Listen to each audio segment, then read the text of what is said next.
morning everyone. My name is Jaya Masayon. Today, we would tackle about the 10 conditions for the evaluation and selection of suppliers of Ishikawa in 1985.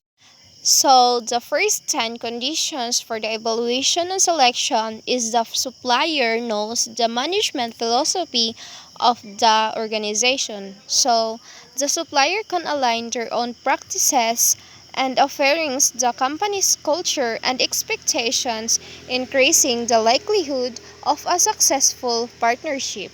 So, the second one is the supplier has a stable management system that is respected by others.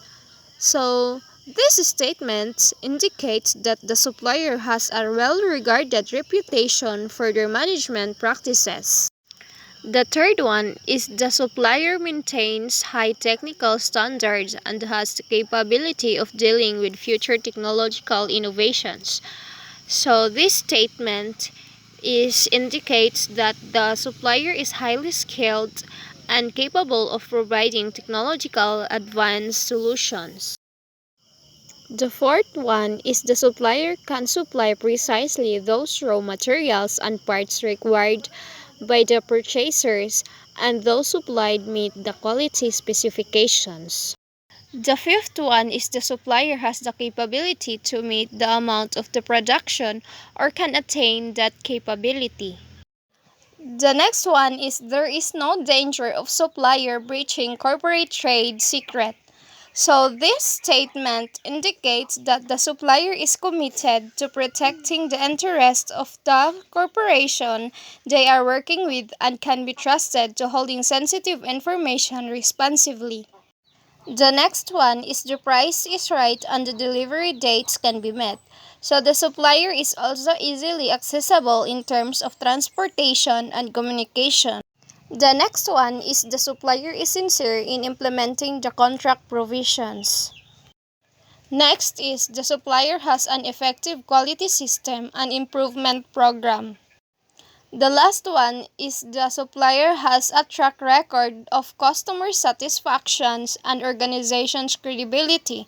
So this statement indicates that the supplier is not only committed to fulfilling their contractual obligation but also to providing a positive experience for their customers and maintaining a strong reputation within their organizations. So let's proceed to the principle of customers or supplier relationship of Ishikawa in 1985. The first principle of the customer is both the customer and the supplier are fully responsible for the control of quality with mutual understanding and cooperation between their quality system. The next one is that both customer and supplier should be independent of each other and respect each other's independence. Next is the customer is responsible for providing the supplier with clear and sufficient requirement so that the supplier can know exactly what to produce. The next one is both the customer and the supplier should enter into a non-adversarial contract with respect to quality, quantity, price, delivery method, and terms of payment. Next one is the supplier is responsible for providing the quality that will satisfy the customer and submitting the necessary data upon the customer's request.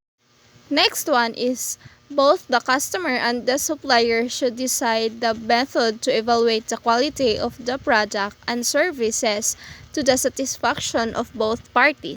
The next one is both the customer and the supplier should establish in the contract the method by which they can reach an amicable settlement of any disputes that may arise.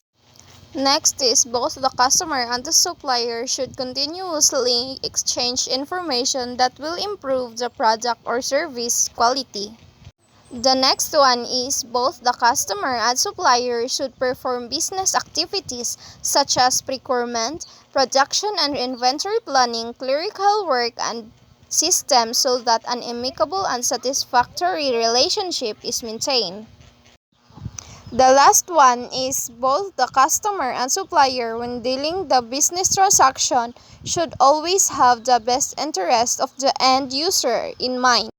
So those are the 10 conditions for the evaluation and selection of suppliers and principle of customers or suppliers relationship of Ishikawa in 1985.